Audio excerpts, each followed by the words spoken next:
Ongole రామ్నగర్లో green belt పనులకు MLA Damacharla Janardhan శంకుస్థాపన చేశారు. ప్రజలకు ఆహ్లాదకర వాతావరణం అందించేందుకు కృషి చేస్తున్నట్లు చెప్పారు. నగరంలో అపార్ట్మెంట్ కల్చర్ పెరగడంతో వాటిలో ఉండే పెద్దవారికి మంచి ఆహ్లాదకర వాతావరణం కల్పించేలా చర్యలు తీసుకుంటున్నట్లు తెలిపారు. అందులో భాగంగానే రామ్నగర్లో గ్రీన్ బెల్ట్ కు శ్రీకారం చుట్టామని పేర్కొన్నారు. నగరంలోని అన్ని పార్కులను అభివృద్ధి చేసి ప్రజలకు ఆహ్లాదకరమైన వాతావరణం అందించేందుకు కృషి చేస్తానని వివరించారు. నగరంలో తాగునీటి సమస్య పరిష్కరించేందుకు చర్యలు తీసుకుంటున్నట్లు దామచల్ల చెప్పారు. అమృత్ 2 పథకం కింద 410 కోట్ల రూపాయలతో పాత పైపులైన్లు మార్చి కొత్త పైపులైన్లు వేయనున్నట్లు వివరించారు. ఓవర్ హెడ్ ట్యాంకులు, ఫిల్టర్ బెడ్లు ఏర్పాటు చేయనున్నట్లు, అప్పటి వరకు ఎక్కడైనా నీటి సమస్య ఉంటే వెంటనే ట్యాంకర్ల ద్వారా పంపిస్తామని హామీ ఇచ్చారు. టిడ్కో లబ్ధిదారులకు త్వరలో ఇళ్లు ఇవ్వనున్నట్లు స్పష్టం చేశారు. నగరంలో పేదలకు 2 సెంట్లు చొప్పున ఇళ్ల స్థలాలు ఇచ్చేందుకు చర్యలు తీసుకుంటున్నట్లు ఎమ్మెల్యే దామచల జనార్దన్ పునరుద్ఘాటించారు. కార్యక్రమంలో మేయర్ గంగాడి సుజాత, కార్పొరేటర్ చింతపల్లి గోపీచంద్ తదితరులు పాల్గొన్నారు.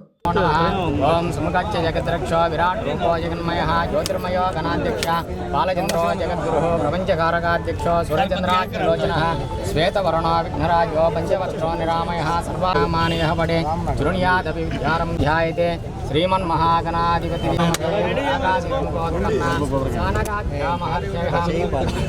పంచభేద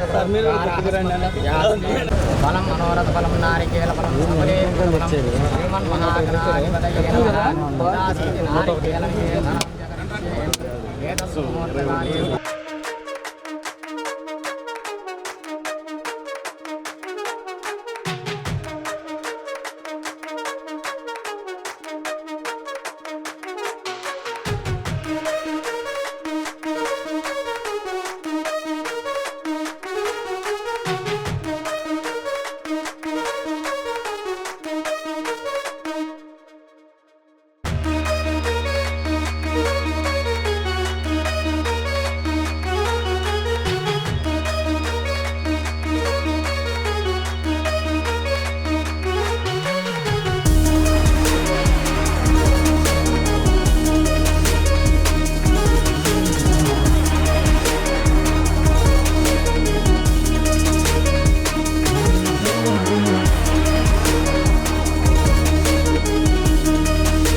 పదిహేనవ డివిజన్లో ఏదైతే గ్రీన్ బెల్ట్ ఉందో ఈ రామ్నగర్కి సంబంధించిన గ్రీన్ బెల్ట్ అంతా కూడా 14-19లో మనం అంతా కూడా ఫెన్సింగ్ అదంతా కూడా చేశారు.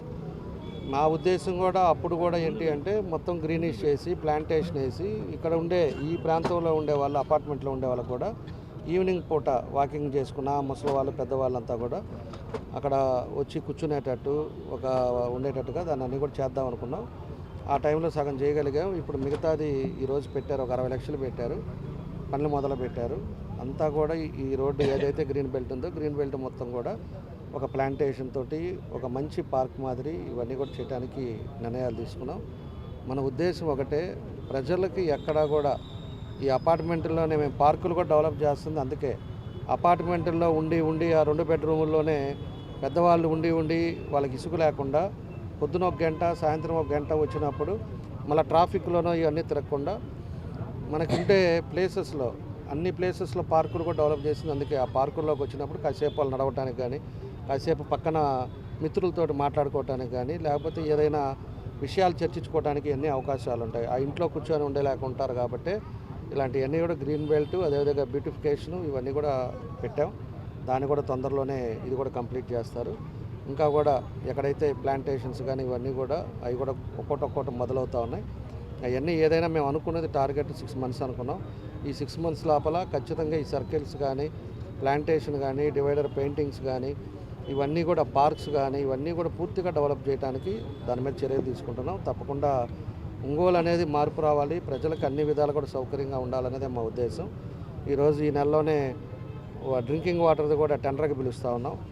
దగ్గర అమృత్ 2లో 410 కోట్లతోటి పాత పైప్ లైన్లు అన్నీ కూడా మార్చి కొత్త పైప్ లైన్లు ఏదైతే 1.5 ఇంచ్ పైప్ లైన్ ఉన్నాయో అది 25-30 సంవత్సరాల ముందు వేసిన పైప్ లైన్లు అవి లీకేజెస్ రావటం, అదేవిధంగా మురికి వాటర్ దాంట్లోకి వెళ్ళటం ఇలాంటివన్నీ కూడా జరుగుతూ ఉన్నాయి. దాన్ని అన్నీ కూడా కరెక్ట్ చేసి మళ్ళీ ఒక 30-40 సంవత్సరాల వరకు ఇబ్బంది లేకుండా ఉండేదానికి ఇవన్నీ కూడా చేస్తూ ఉన్నాం. పైప్ లైన్తో పాటు డిస్ట్రిబ్యూషన్ కూడా ఈరోజు టౌన్ కూడా ఎక్స్పాండ్ అయింది కాబట్టి ఓవర్ హెడ్ ట్యాంక్స్ కానీ, ఫిల్టర్ బెడ్స్ కానీ ఇవన్నీ ఏ ఏరియాకి ఆ ఏరియా డిస్ట్రిబ్యూషన్ కూడా కరెక్ట్గా ఉండే విధంగా ఇవన్నీ కూడా ఈ టెండర్ మొదలు పెడితే మనకు 1 సంవత్సరం 1.5 సంవత్సరం లోపల అన్ని ప్రాంతం అంతా కూడా ప్రతిరోజు మంచినీళ్ళు ఇవ్వాలని చెప్పి ఈ సందర్భంగా తెలియజేస్తున్నాం. ఈ సమ్మర్లో కూడా డ్రింకింగ్ వాటర్ ఎక్కడా కూడా ఇబ్బంది రాకుండా ఉండడానికి అవసరమైతే ట్యాంకర్స్ ఎన్ని కావాలంటే అన్ని పంపించడానికి కూడా అన్నీ కూడా ప్రికాషన్స్ తీసుకుంటున్నాం. ఏదైతే అమృత్ 1లో మన గుల్లకమ్మ నుంచి పైప్ లైన్లు వేసామో ఈరోజు ఇంకా రామతీర్థం నుంచి సాగర్ నీళ్ళు వదలలేదు కాబట్టి ప్రస్తుతానికి గుల్లకమ్మ వాటరు మనం పంపింగ్ చేసుకుంటా ఉన్నాం. గుల్లకమ్మ వాటర్ వచ్చి అది గ్రీనిష్ వాటరు, అది అందులో కూడా థిక్నెస్ ఎక్కువగా ఉంటుంది. దానివల్ల కొంత గ్రీన్ వాటర్ కూడా అందరికీ రావటం, గ్రీన్ కలర్లో ఉన్నాయని చెప్పేసి కూడా అందరూ కూడా కంప్లైంట్లు వస్తూ ఉన్నాయి. దాన్ని కూడా మొన్న ఇరిగేషన్ వాళ్ళతోటి కానీ అదేవిధంగా వాళ్ళ ఎన్ఎస్బి వాళ్ళతో కూడా మాట్లాడి దీన్ని ఏ విధంగా ప్యూరిఫై చేయాలి, ఏ విధంగా చేస్తే బాగుంటుందో దాన్ని కూడా చూస్తున్నాం. ఖచ్చితంగా ప్యూర్ వాటరు ఆన్ టైంకి ఇవ్వాలనేదే మన ఉద్దేశం. మార్నింగ్ 4 to నైట్ 10-11 కల్లా టౌన్లో అన్ని ప్రాంతాల్లో ఇవ్వడానికి కూడా కొంచెం స్ట్రీమ్లైన్ చేసుకున్నాం. ఇంకా కూడా ఇవన్నీ ఏదైతే ఉందో డ్రింకింగ్ వాటర్ కూడా ఎక్కడ కూడా ఇబ్బంది రాకుండా దాని చర్యలు కూడా తీసుకుంటా ఉన్నాం. ఇది ఒకరోజు 1 డేలో జరిగేది కాదు కాబట్టి దాన్ని స్టెప్ బై స్టెప్ దాన్ని ప్రికాషన్స్ తీసుకుంటా దాన్ని ముందుకు తీసుకెళ్లే కార్యక్రమాలు కూడా చేయడం జరుగుతూ ఉందని చెప్పి కూడా మీకు తెలియజేస్తూ ఉన్నాం. కాబట్టి ఇంకా కూడా ఏదైతే ఉన్నాయో పెండింగ్లో ఉన్నాయో దాన్ని కూడా టిట్కో హౌసెస్ కూడా అందరూ అడుగుతున్నారు. టిట్కో హౌసెస్ కూడా స్టేట్లో ఉండేవి 70% అది కంప్లీట్ అయింది. మన దగ్గర ఉండేది కూడా 80% కంప్లీట్ అయింది. 80%ది కూడా మనం వచ్చి ఎస్టిమేషన్ వేసుకొని వెళ్ళారు. ఓవరాల్గా స్టేట్లో ఎన్ని కోట్లు కావాలి, ఎంత అవుతుందని చెప్పి కూడా బడ్జెట్ వేసారు. ఆ బడ్జెట్ వేసిన తర్వాత టెండర్కి పిలిచిన తర్వాత ఇమీడియట్గా పని మొదలు పెట్టేటప్పుడు ఎవరైతే డబ్బులు కట్టారో, ఎవరైతే ఆ రోజు దానికోసం కట్టారో దాన్ని తప్పకుండా కూడా మళ్ళీ వాళ్ళకి వచ్చేటట్టుగా ఎవరైతే డబ్బులు వెనక్కి తీసుకున్నారో వాళ్ళకి ఆల్టర్నేట్ చూసే విధంగా దాన్ని కూడా చర్యలు తీసుకుంటున్నాం. తప్పకుండా టిట్కో హౌసెస్ కూడా తప్పకుండా వాళ్ళందరికీ కూడా అలాట్ చేసిన వాళ్ళందరికీ ఇస్తాం. కాకపోతే పాపం 5 సంవత్సరాలు అయింది, 75,000 కట్టారు. దానికి కూడా తగ్గించడానికి ఎట్లా తగ్గియాలా ఏందనేది కూడా చూస్తున్నాం. ఇంకోటి ఏంటంటే దురదృష్టకరం ఏంటంటే వాళ్ళ దగ్గర కూడా లోన్లు ఇప్పి తీసుకొని బలవంతం చేసి లాస్ట్ టైము దాంట్లో వచ్చిన స్టేట్ మొత్తం వచ్చే ఒక 20 కోట్లు అవ్వచ్చు, 25 కోట్లు అవి కూడా ఆ సైకో జగన్ రెడ్డి దాన్ని కూడా వాడేసుకున్నాడు. కనీసం ఆ డబ్బులు తీసుకొని ఏమైనా కట్టడానికన్నా ఉపయోగించాడంటే దాన్ని కూడా వాళ్ళ ఈరోజేమో నెల పేదవాళ్ళు ఆ టిట్కో హౌసెస్ కోసం అని చెప్పి కట్టుకుంటే వాళ్ళ దగ్గరికి మళ్ళీ నెలకి 1,200-1,500 వాళ్ళకి మళ్ళీ ఇంట్రెస్ట్ వస్తుంది బ్యాంక్ వాళ్ళ దగ్గర నుంచి, బ్యాంక్ నోటీసులు వస్తుంది. ఈరోజు దానివల్ల వేరే బ్యాంక్కి ఏదైనా లోన్ తీసుకుందామంటే వీళ్ళ సిబిల్ రేటు బాగలేదని చెప్పేసి బ్యాంక్ వాళ్ళు ఇబ్బంది పెడుతున్నారు. ఈరోజు బీసీలోనో ఎస్సీలోనో తీసుకోవాలంటే సిబిల్లో వీళ్ళది అది కట్టలేదు మీరు అని చెప్పేసి తప్పు చూపిస్తుంది. దాన్ని కూడా ముఖ్యమంత్రి గారి దగ్గర తీసుకెళ్ళాం. దాన్ని కూడా ఎవరికి ఇబ్బంది లేకుండా దాన్ని కూడా బ్యాంకుది కూడా ఏది మాఫీ చేయటమా ఏం చేయటం అనేది కూడా ప్రభుత్వం ఒక నిర్ణయం తీసుకుంటుంది. ఆ నిర్ణయం తీసుకున్న తర్వాత వాళ్ళకి ఇబ్బంది లేకుండా దాన్ని కూడా చేయటం ముందుకు వెళ్తుంది. ఇంకా ఎవరైతే ఉన్నారో వాళ్ళకు కూడా పట్టాలు మేమైతే ప్రామిస్ చేసామో 2 సెంట్ల పట్టాలు కూడా మిగతా వాళ్ళకి ఎవరికైతే లేదో అందరికీ ఇస్తాం.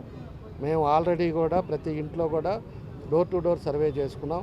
డోర్ టు డోర్ రిపోర్ట్ కూడా మన దగ్గరకు ఉంది.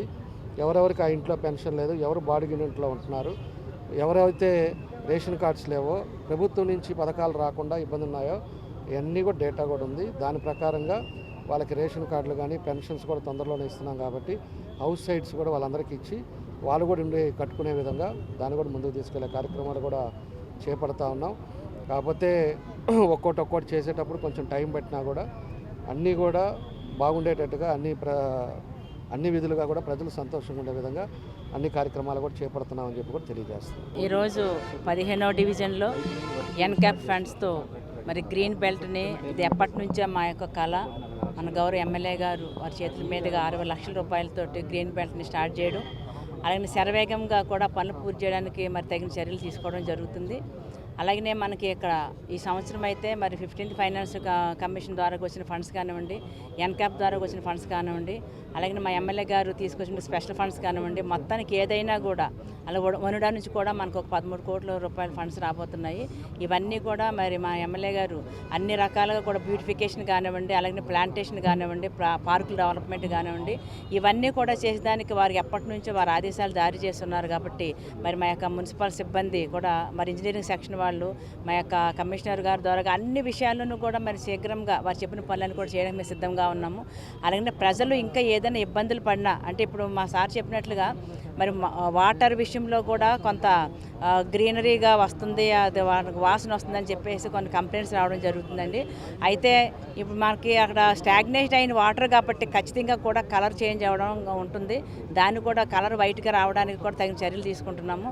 త్వరలోనే మరి యొక్క ప్రాబ్లం కూడా రెక్టిఫై చేసి అందరికీ కూడా నీళ్ళు అందించే విధంగా చర్యలు తీసుకోవడం, అలాగే మన యొక్క ఒంగోలు నగరాన్ని అంతా కూడా సుందరీకరణ చేసే దాని విధంలో కూడా మేము అన్ని రకాల కూడా చర్యలు తీసుకుంటామని చెప్పి తెలియజేసి సెలవు తీసుకుంటాం. మన 15వ డివిజన్లో రామ్నగర్లో ఉన్న 1వ లైన్ నుంచి 10వ లైన్ వరకు ఉన్న గ్రీన్ బెల్ట్ని అభివృద్ధి పరిచే కార్యక్రమంలో విచ్చేసినటువంటి మన ఎమ్మెల్యే గారు, అదే మేయర్ గారు, నంగాడు సుజాత గారు, కమిషనర్ గారు, వీళ్ళందరికీ అభినందనలు తెలియజేస్తున్నాము. మన గ్రీన్ బెల్ట్కి ఎమ్మెల్యే గారు చొరవతో దాదాపు 50 లక్షల రూపాయలు ఈరోజు కేటాయించారు. ఈ 50 లక్షల రూపాయలతోటి మన అభివృద్ధి ఒక 3 బాక్సులు 4 బాక్సులు రెడీ అవుతున్నాయి. మిగతాయి కూడా వచ్చే ఎన్క్యాప్ నిధులతో పాటు తప్పకుండా చేస్తామని హామీ ఇచ్చున్నారు. ఎమ్మెల్యే గారు 2014-19లో ఈ నిరుపయోగంగా ఉన్న ఈ స్థలాన్ని ఫెన్సింగ్ వేయించి ఆ రోజు సేవ్ చేశారు. తదుపరి కాలంలో ఏంటంటే చాలా ఆక్రమణలకు గురైంది. ఆ ఆక్రమణలు తొలగించడానికి నేను కార్పొరేటర్ అయిన దగ్గర నుంచి పోరాడుతున్నాను. ఒక 4 సంవత్సరాలు ఏదో చిన్న వర్కులు అయితే చేయగలిగాం, కానీ పూర్తి ప్లేటెడ్గా వాళ్ళని ఈరోజు వికెట్ చేయించి గ్రీన్ బెల్ట్ని అభివృద్ధి పరచడానికి ఎమ్మెల్యే గారు చొరవ ఎంతో ఆనందదాయకంగా ఉంది. ఈ సందర్భంగా వారికి కృతజ్ఞతలు తెలియజేస్తున్నాము. అదేవిధంగా 30 అడుగుల రోడ్ను ఆక్యుపై చేసిన బిలాల్ వారి ఆక్రమణను కూడా తొలగిస్తానని ఎమ్మెల్యే గారు హామీ ఇచ్చారు. కాబట్టి ఈ సందర్భంగా ఆయన కృతజ్ఞతలు తెలియజేస్తూ ఈ సందర్భంగా వచ్చేసిన అందరికీ కూడా అభివృద్ధి కార్యక్రమంలో సహకరించినటువంటి పార్టీ నాయకులు, మరి అదేవిధంగా మిగతా మున్సిపల్ సిబ్బంది అందరికీ కృతజ్ఞతలు తెలియజేస్తూ సెలవు తీసుకుంటారు.